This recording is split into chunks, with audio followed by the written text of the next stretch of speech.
passar?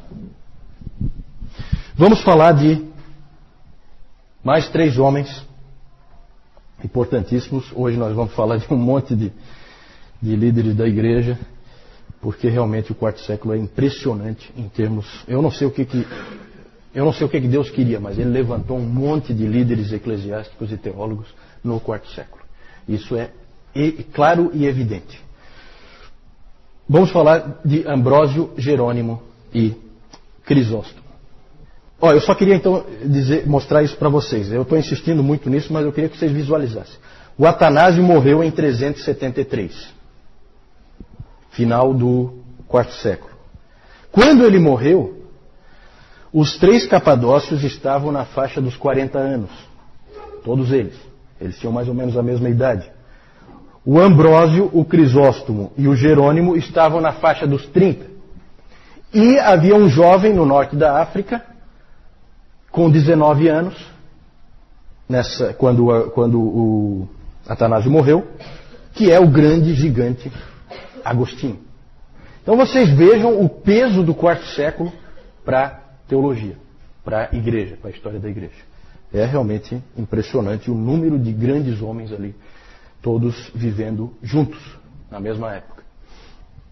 Vamos falar do Ambrósio, antes do nosso intervalo. Ambrósio. Quando se fala em Ambrósio, você pense num homem da igreja, um líder eclesiástico, um líder da igreja, um pastor, um pregador, e ele foi também um criador de estilos de adoração. Ele era um homem também da liturgia. Ele nasceu em Roma, de uma família aristocrática, e ele era político. Ele começou cedo na vida política e ele foi governador do norte da Itália. Governador do norte da Itália.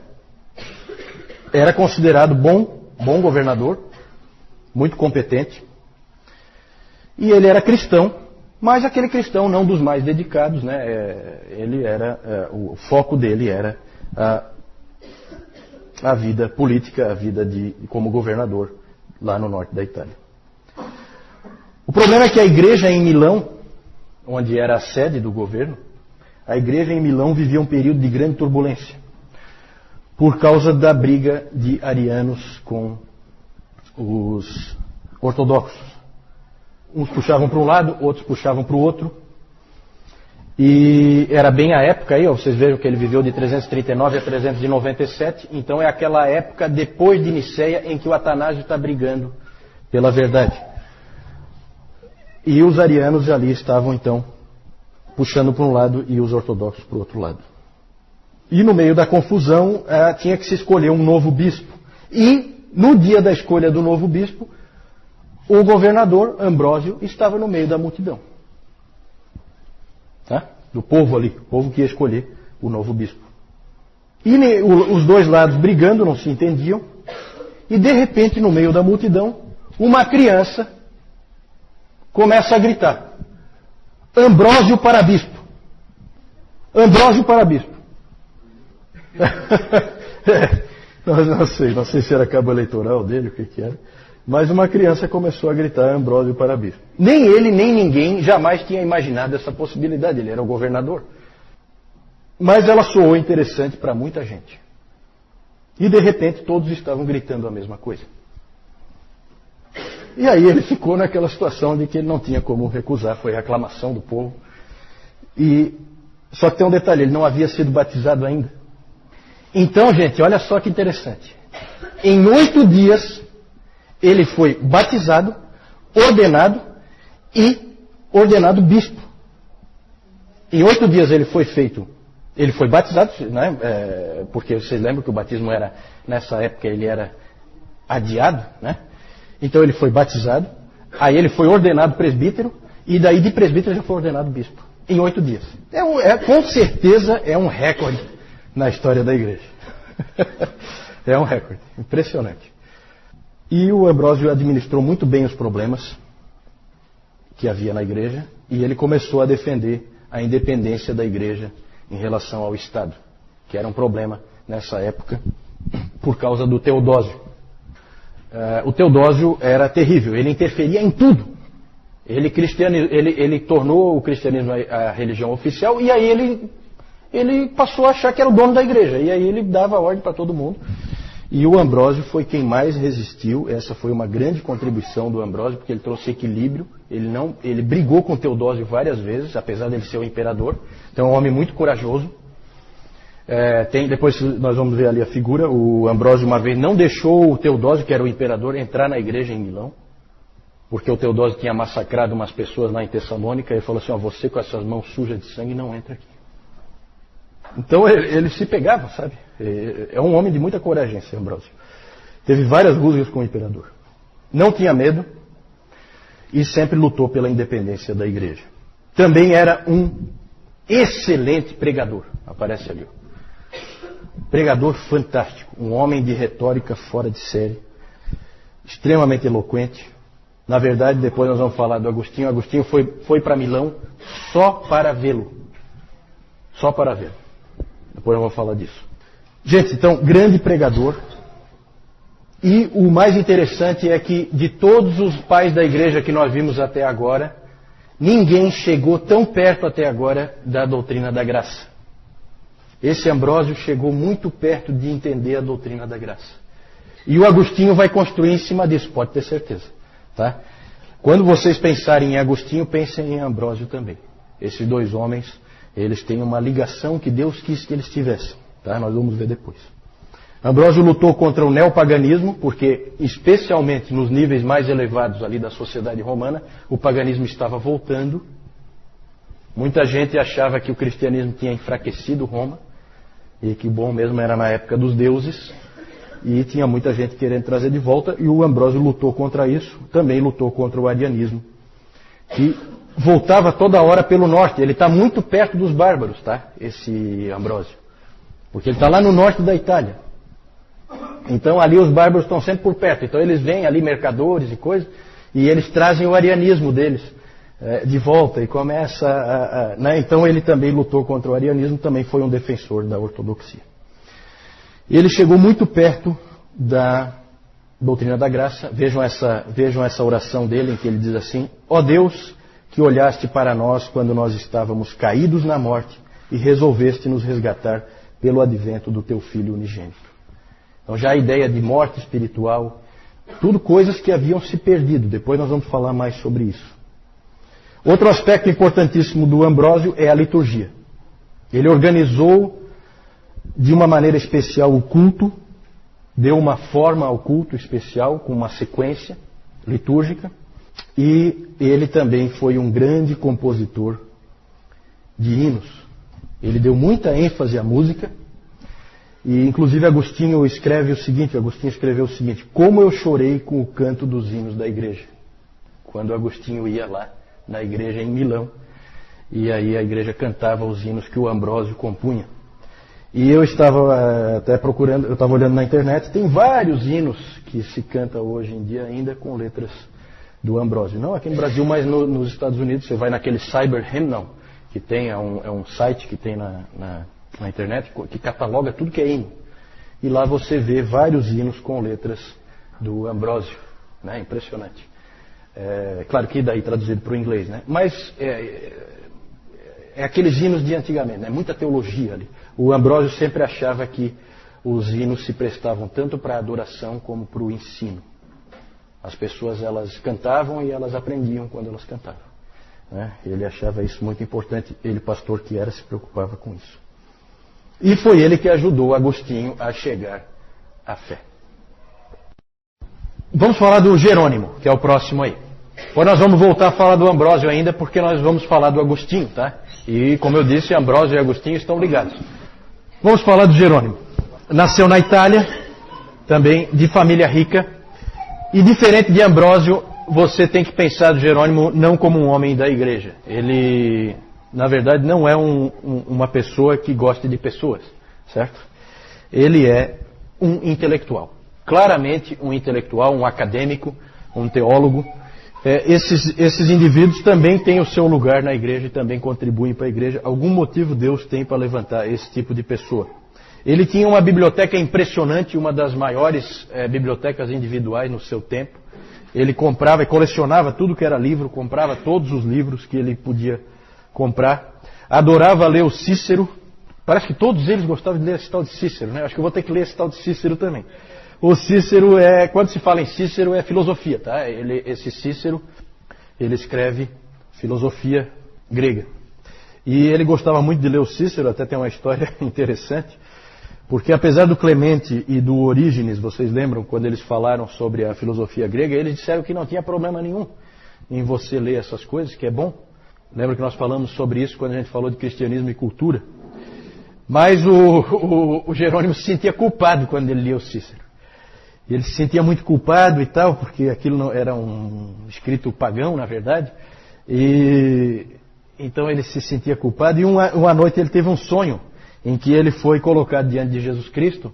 E aí Jesus Cristo disse que você não é cristão, porque você lê Cícero. E aí aquilo marcou ele profundamente, aquele sonho. Tem mais detalhes aí que eu não vou entrar agora, mas aí aquilo marcou ele profundamente. Dali para frente, então, toda vez que ele tinha vontade de ler o Cícero, ele então lia a Bíblia um monte para compensar. Né? Como é o ser humano, né? O ser humano é sempre a mesma coisa. Fazia uma compensação. Então ele lia um pouquinho do Cícero, e aí ele lia um monte da palavra e tal, para compensar. E ele queria muito deixar de ler o Cícero, não precisar mais ler o Cícero. Ele era viciado em Cícero. E aí ele acabou, nunca conseguiu parar de ler, e alguém uma vez disse para ele assim, sim, mas você está lendo Cícero? Sim, mas e o teu sonho? Aí ele olhou assim e falou, bom, você sabe, né? A gente não pode dar importância demais para sonhos. Então ele acabou cedendo, né? A maior obra de Jerônimo, com certeza, quem é que sabe? Alguém sabe? Qual é a grande obra de Jerônimo? Ninguém? Tradução da Bíblia para o latim. Como é que é o nome dessa? A Vulgata Latina, exatamente, a Vulgata Latina. Essa é a grande obra dele, trabalhou 22 anos nisso, porque é interessante que ele sabia muito bem, fluentemente, o latim, o grego, que era comum, né, saber essas línguas. Todos os indivíduos que escreviam nessa época no Ocidente sabiam o latim e o grego, e no Oriente sabiam o grego. E o interessante é que ele, uma coisa que não era comum nessa época, ele conhecia também o hebraico. Então ele foi capaz de traduzir diretamente do hebraico o Velho Testamento. E o interessante é que o Jerônimo incluiu só os 39 livros canônicos. Ele não incluiu os outros, ele considerava os outros não canônicos. E isso é muito interessante porque a Vulgata Latina é a Bíblia oficial da Igreja Católica. Só que o Jerônimo não aceitava nenhum outro livro que não fossem os 39. Outro aspecto interessante, e que é um pouco irônico, é que a Vulgata, depois na história da Igreja, acabou sendo uma prisão da palavra. Por quê? Porque o catolicismo romano, ele aprisionou a palavra no latim, certo? O meu pai pegou ainda, né, a missa em latim, que é uma coisa recente dentro da história. Então o latim é a língua divina, vamos dizer assim, certo? Só um minutinho, só que o Jerônimo, o que nós temos que ter em mente é o seguinte, não vamos culpar o Jerônimo por isso. Porque quando o Jerônimo fez a tradução dele, ele estava traduzindo para a língua do povo. E nisso ele é um protestante, e não um católico romano. Ele está pondo a Bíblia na mão do povo, certo? Então não vamos culpar o Jerônimo pelo aprisionamento posterior que a Igreja Católica Romana fez da palavra dentro da Vulgata. O Jerônimo também escreveu muitos comentários da Bíblia. O Agostinho escreveu para o Jerônimo, escreveu uma carta para o Jerônimo dizendo assim: eu te agradeço pelos teus escritos, porque Deus deu alguém como você para você mesmo, para mim e para toda a igreja. Isso Agostinho escreveu para o Jerônimo, apesar dos dois terem brigas seríssimas, discussões seríssimas. Por quê? Porque o Jerônimo é um sujeito absolutamente intratável. Ninguém suportava o Jerônimo, certo? Ele não era uma pessoa fácil. Temperamento terrivelmente difícil, ele ofendia-se com qualquer coisa, podia facilmente humilhar as pessoas que não concordavam com ele, e humilhava mesmo, e também as pessoas que ele considerasse pouco inteligentes. Ele humilhava mesmo. Então, uma pessoa daquela desagradável realmente. Desagradável. Itália, ele é italiano. Mas ele foi depois, ele é respeitado tanto no Ocidente como no Oriente. Porque no Oriente ele foi para Belém, né? Ele se estabeleceu mais tarde como monge em Belém. É interessante isso aí. Nós não temos tempo para entrar em detalhes disso aí, tá, gente? A gente sempre coloca aqui um resuminho com alguns aspectos que a gente considera interessantes e importantes. Foi um grande intelectual e também foi um monge. Só que ele foi um monge diferente dos beneditinos, porque os beneditinos suavam a camisa uma barbaridade, tinha que ter uma disciplina tremenda. Ele era um monge que queria sossego.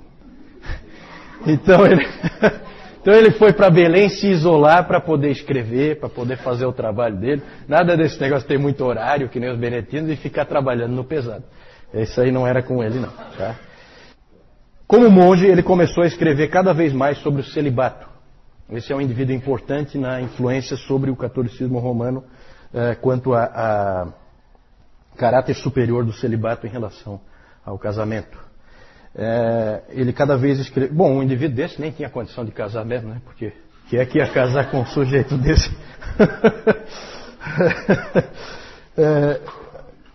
Nessa época havia um crescente interesse no celibato e na virgindade e dentro da igreja, e o Jerônimo influenciou muito isso. Com ele ficou isso ainda mais forte. O professor Calhoun, ele diz que se Jerônimo fosse dar notas, ele daria para o celibato um 10, para a viuvez um 6 e para o casamento um 3. Certo? Jerônimo, ele escreveu um livro chamado A Perpétua Virgindade da Bem-aventurada Maria, e ali ele escreveu um trecho assim, ó. O assento está macio, o chão está varrido, as flores estão nos vasos, o jantar está pronto. Diga-me onde, em meio a tudo isso, há espaço para pensar em Deus.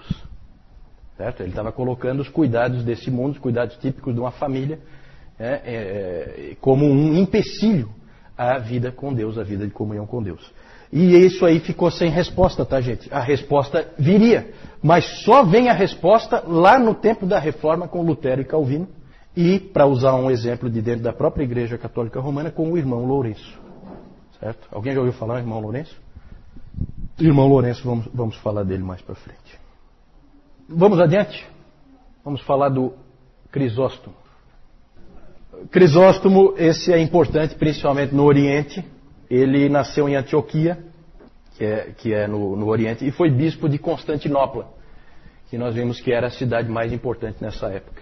O Crisóstomo, esse nome Crisóstomo quer dizer boca de ouro. Esse é um apelido dele, tá?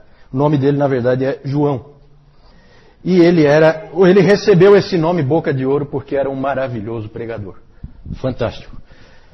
Nasceu em Antioquia e foi convertido pela influência de Basílio.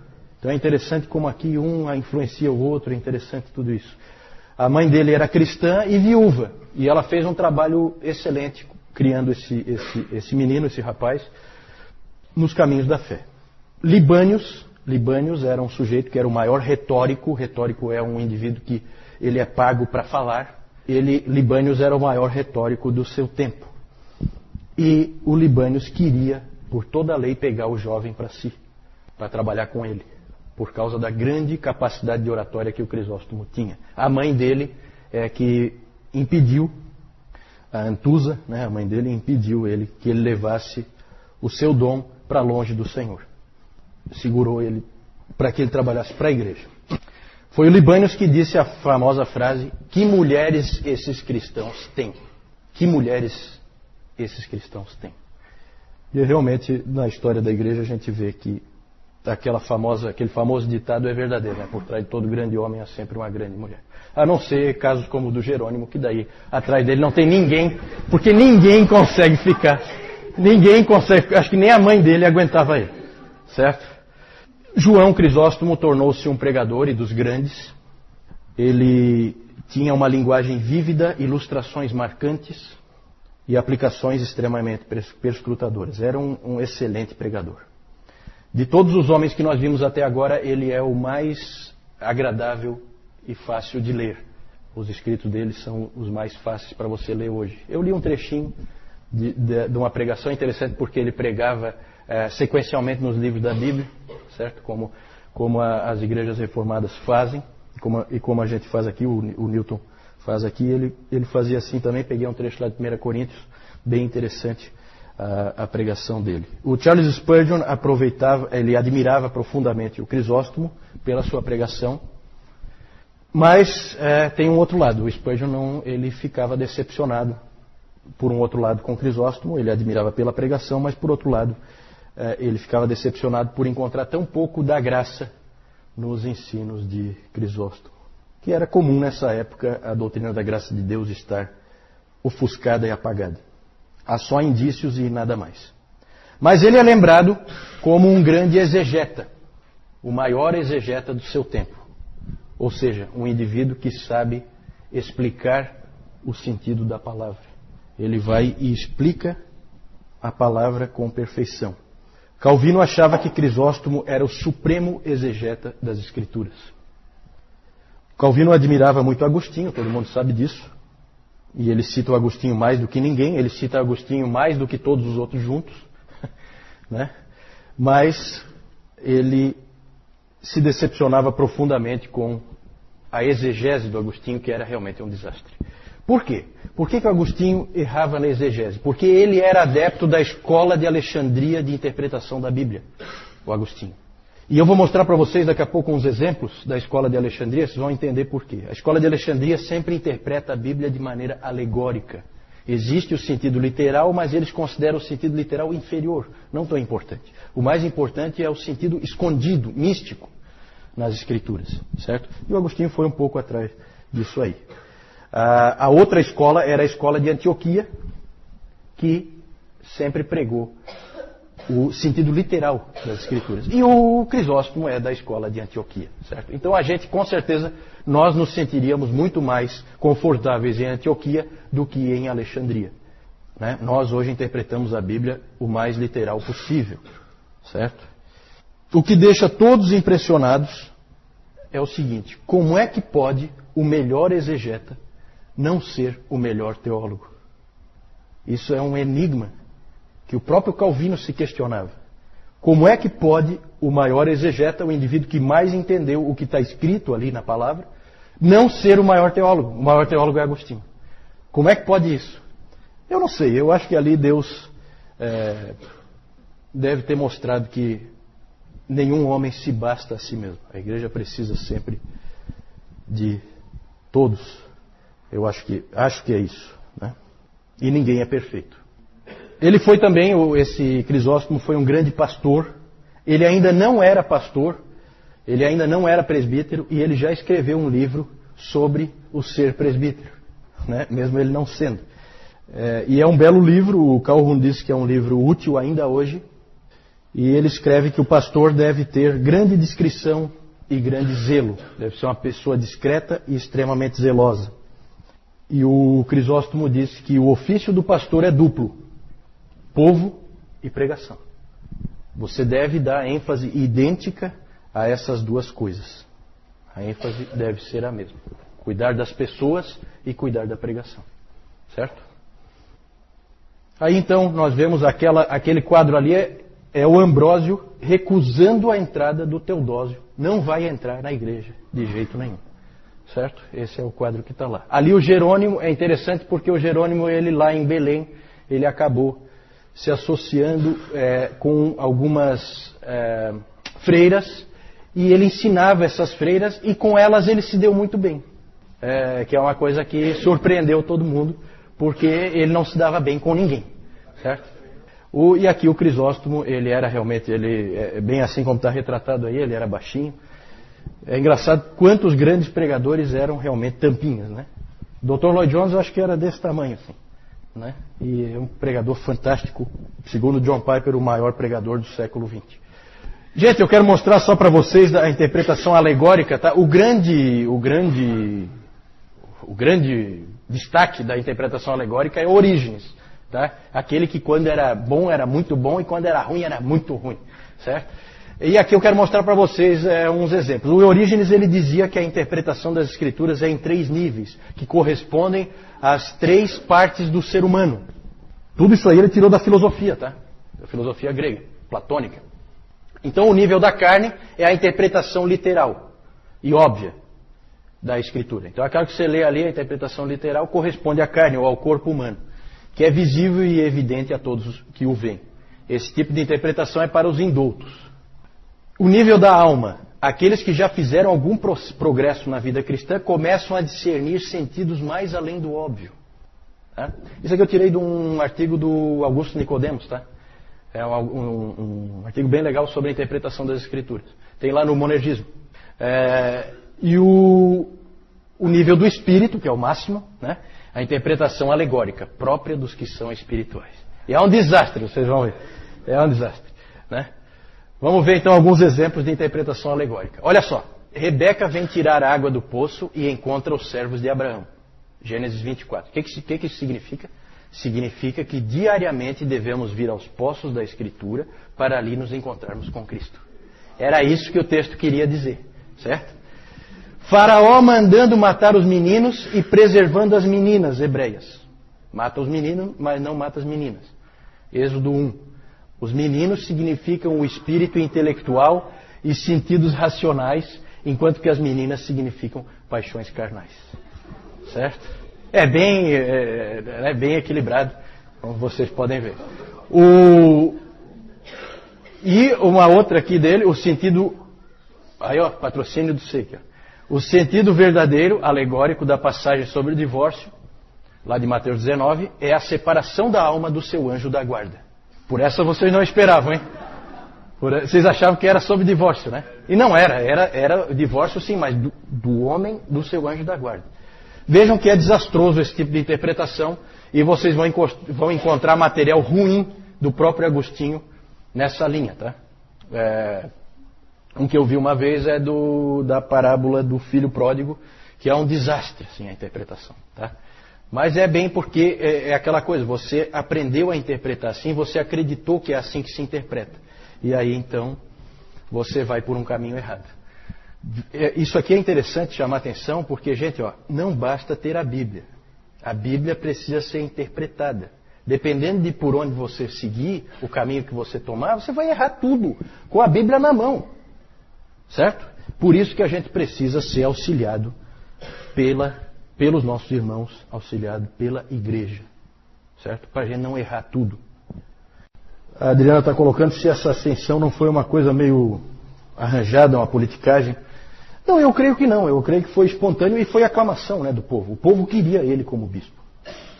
Né? Ele tinha sido um excelente governador e eles queriam ele como bispo. Não, ele na verdade deixou de ser governador em função de se tornar bispo. Né? Ele passou a ser só um bispo. Tá? Inclusive ele lutou pela independência da igreja do poder político. Né? Que é até estranho, porque podia se esperar o contrário. Já que ele vem da política, ele podia, na verdade, querer fazer uma mescla. Não. Ele lutou para que houvesse independência. Tá? Ele é o grande lutador por isso. A Rebeca perguntou por que foi ruim o cristianismo se tornar a religião oficial. Por que foi ruim? Foi ruim porque, na verdade, o império começa, e o império de cristão não tem nada, começa a interferir cada vez mais em como a igreja é, como ela funciona, quais os valores da igreja. Lembra que nós vimos no domingo passado como já mudou quando Constantino começou a apoiar o cristianismo. De repente tinha luxo, tinha poder, coisas que a igreja nunca imaginou. A igreja tem como seu senhor um carpinteiro de Nazaré. Então aquilo ali, quanto mais a igreja se aproximar do Estado, pior é. Porque começa a acontecer, inclusive isso que a Adriana falou antes, começa a acontecer politicagem, e vai acontecer muito realmente, né? Então o líder político vai acabar nomeando os bispos nas igrejas. Isso vai acontecer direto na Idade Média. Direto. Então é por isso que é ruim. É ruim. Né? Sempre é ruim a mescla da igreja com o Estado, porque a igreja perde a sua pureza. Principalmente por isso. Sim. Os apócrifos foram incluídos na Bíblia Católica Romana no Concílio de Trento, em 1543, eu acho. 7. Eles foram incluídos na Bíblia Católica naquela ocasião, mas eles já existiam desde a época do Jerônimo. São livros antigos, tá? Não. É porque nessa época o cânon não estava estabelecido com clareza. Ainda havia discussões a respeito do cânon. Certo? Então o Jerônimo, ele tem a visão dele do cânon. Para ele eram os 39. Para ele eram os 39. No Novo Testamento aí havia ainda uma certa divergência. Depois ele acabou aceitando, evidentemente. Ele traduziu o antigo, do hebraico, a Vulgata Latina, ele traduziu do hebraico para o latim. Certo? Não, o novo ele já era de uso corrente e não precisava de tradução, porque ele já, na verdade, ele já era nas línguas que as pessoas usavam, né? Porque ele foi escrito em grego, né? E todo mundo falava grego nessa época, certo? Então, né? Eu não sei se ele traduziu alguma coisa do Novo Testamento para o latim, pode ser. Aí eu não sei. Na verdade, nessa época, aí eu quero só fazer uma observação, não é que é a primeira tradução do Velho Testamento para o latim. Tá? Só que é a melhor. Já tinha outras traduções, só que com pouca qualidade e sempre traduções que vinham da Septuaginta. Então era traduzido do grego, não do original, era traduzido do grego para o latim. Essa foi uma tradução do hebraico para o latim, direto do original, certo? Porque o latim passou a ser a língua oficial do Ocidente. Certo? É interessante como Deus sempre usou essa coisa de ter uma língua que é universal, para permitir a comunicação entre pessoas que falam línguas diferentes. Isso vale até hoje. Né? Por isso que eu incentivo sempre, no outro CTB já incentivei, peguem os seus filhos, ensinem inglês para eles. Nós temos o Jaime ali, o Jaime e a Edna ali, que são professores de inglês. Invista nisso aí, tá? Invista nisso aí, porque nunca se sabe se algum desses meninos aí não vai ser um futuro Agostinho, uma coisa assim. Esses indivíduos têm que saber escrever numa língua universal, porque sempre foi assim, tá? Um Lutero, não adianta ele escrever em alemão só, ele vai ter que escrever em latim também, senão não entra nos outros países o que ele escreveu, certo? E assim com tudo, o Calvino mesma coisa. Certo? Porque a língua vigente, na época deles, era o latim. Era a língua universal para você fazer transitar pelos países. Hoje é claramente o inglês. Certo? Então isso aí é uma coisa que quebra barreiras, né?